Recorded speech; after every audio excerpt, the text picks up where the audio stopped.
Bueno, buenos días a todos. Muchas gracias al equipo organizador Muchas gracias al equipo organizador de estas jornadas y por la misión de esta comunicación en la misma. En los siguientes 15 minutos apenas pretendo esbozar una línea de trabajo que venimos desarrollando, bueno, no yo solo, sino también el profesor Andrés María Droer y el equipo de arqueólogos del Grupo Prometeo de la Universidad de Granada, a propósito de lo que la historiografía y las fuentes clásicas han venido a denominar como la Vastitania ibérica o la Vastitania romana. Para nosotros, el estudio toponímico y onomástico remite no solo a un campo fundamental para el conocimiento de esta región, sino también como un método de aproximación a esta realidad histórica, puesto que al final tenemos que partir de unas preguntas concretas sobre una realidad histórica o una problemática histórica. En este caso es esta Vastitania ibérica, esta región de la que nos hablan las fuentes clásicas, Tito Livio, Plinio, Ptolomeo, autores que de sobra son conocidos por ustedes, y que para el mundo del sur, de la provincia de Albacete, siempre ha supuesto una problemática compleja, muy borrosa, muy difícil de precisar. No nos queda más remedio también, por supuesto, que ante esta sociedad ágrafa, que no nos ha dejado apenas testimonios escritos, recurrir a los estudios históricos y arqueológicos. En esa zona occidental del sur de Albacete tenemos esa Sierra del Alcaraz y Segura, con una escasa tradición de estudios arqueológicos. A su izquierda tienen el yacimiento del Macalón, quizá también muy conocido por ustedes, que inicia de algún modo esa incursión de la arqueología en la región. Y a su derecha tienen la fotografía del año 1971 del desfonde de la necrópolis de Cercado de Galera, en Lietor, que viene a materializar una tradición, por llamarlo así, de fortuitos hallazgos arqueológicos que no han supuesto ningún tipo de avance más allá de una pieza aislada en el territorio. O ese área oriental, el campo de Llín, a su izquierda el tromo de Minateda, que al final es ese centro neurálgico de toda la arqueología de lo ibérico en el campo de Llín, o a su derecha una fotografía de los hallazgos de esas piezas con inscripciones monumentales de la muralla del tomo de Minateda, sobre la cual nos detendremos más adelante. ¿Qué nos dicen las fuentes clásicas? A mediados del primer milenio antes de Cristo, autores principalmente griegos nos hablan de una serie de pueblos de los que apenas nada conocemos y sobre los que no profundizaremos, pero eso a final del primer milenio, a partir del siglo III, viene en el contexto de la Segunda Guerra Púnica, viene en el contexto de una Hispania en proceso de romanización o ya romanizada, que nos empiezan a hablar de distintos pueblos, sean los contestanos, los bastetanos, oretanos, pueblos que, creo que cualquiera que se haya detenido a leer un poco sobre la Hispania romana ya han surgido por cualquiera de sus páginas.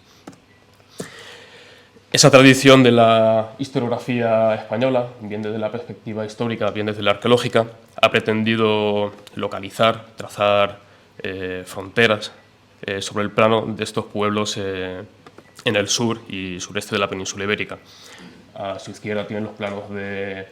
los profesores Domínguez Monedero o Iniesta, o a su derecha del profesor Lorenzo Abad. Encontrándose, como ven, el sur de la provincia de Albacete, a la izquierda en un ámbito que ellos denominan como oretano, o a la derecha como bastetano. También otras propuestas, como la de la profesora Rubisanz, hablan más de una influencia contestana. En fin, no deja de ser una cuestión muy volátil y para la cual la arqueología no ha podido dar muchas respuestas. No obstante, una de las líneas que sirven como hipótesis de partida de lo que yo les comentaba, que es una línea de investigación ya con un gran recorrido desde el Centro de Estudio de Arqueología Bastetana y de la Universidad de Granada, es la perspectiva que ofrece Plinio el Viejo en su Naturalis Historia, en su Historia Natural, cuando nos habla de la regio Bastitania, que no es un término que solo emplee para la Bastitania, sino que recurre al término regio para distintos pueblos, especialmente en el noreste peninsular, en la zona catalana, valenciana. Esta perspectiva invita a sacar a estos pueblos desde esa perspectiva inicial de un grupo etnológico propiamente ibérico y hacer una especie de giro de 90 grados hacia un concepto que es muy empleado en el mundo itálico de las regiones a modo de distrito administrativo o a modo de esos distritos que se empiezan a hacer en la península itálica en época augustea, tanto a nivel peninsular como en la propia Roma,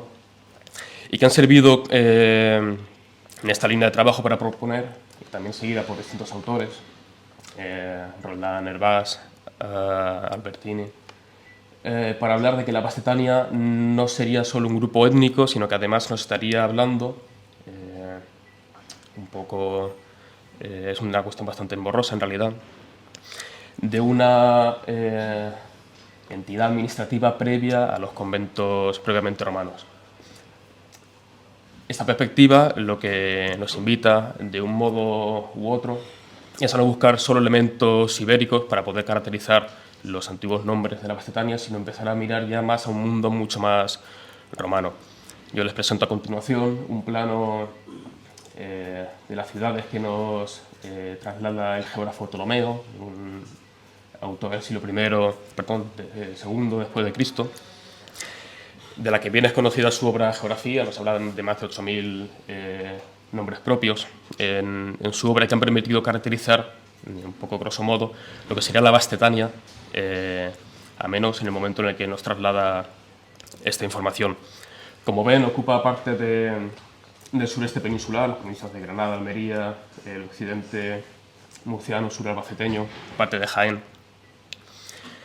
Y en ese zoom que yo les presento en la derecha, concentrándose especialmente en el sur albaceteño, tendríamos esa propuesta de localización de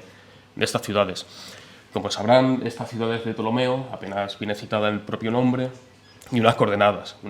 nos ha permitido ubicar gracias a los pocos datos que tenemos de algunas de las ciudades mejor localizadas en el norte de Granada o en el occidente murciano, las respectivas ciudades albaceteñas. Tendríamos el caso de Arquilaquis, en Morata de Casavieja, en Puebla de Don Fabrique, en Granada, Arquilaquis, un nombre que se ha propuesto que significaría la ciudad del lago, que concuerda bastante con el oppidum de Morata de Casavieja. Primero, al tratarse de una ciudad que tendría un cierto carácter rector, y segundo, porque se levanta sobre el llano de Bujéjar, que si ustedes lo conocen, es un gran llano endorreico, del que se ha propuesto la existencia de una llanura, perdón, una laguna, al menos desde el cambio de era. También el caso de Seguisa, también el que serán bien conocedores, cuya evolución lingüística, Seguisa, Sillasa, que ya citada por Aludri, Al-Idrisi desde finales del siglo XI, que pasaría a Cieza, y aparece en la documentación castellana del siglo XIII a la actual Cieza, y para la cual también tenemos una buena documentación arqueológica, o Aso o Carca, que con muchos interrogantes podríamos ubicar en la zona de Caravaca de la Cruz en Murcia. A partir de aquí, la localización de esas coordenadas que nos ofrece Ptolomeo permite proponer con mayor o menor seguridad la localización de alguna de esas ciudades en el sur de Albacete. Uno de esos casos sería Ilunum, citada exclusivamente por Ptolomeo, tradicionalmente asociada primero con Erin, por Pierre Sillers, y más recientemente, en concreto, con el Tromo de Minateda, especialmente gracias a la documentación de una inscripción monumental en su muralla. Bueno, ahí ven la planta y una de las fotografías del hallazgo, y la inscripción total, o mejor, la propuesta restitutiva de la misma. Ven, a ver, se ve bien, ¿no? Ese Ilunitani, en el que solo conservamos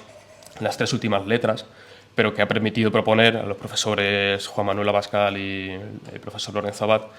la asociación de ese Ilunitani con esos habitantes de la Ilunum romana.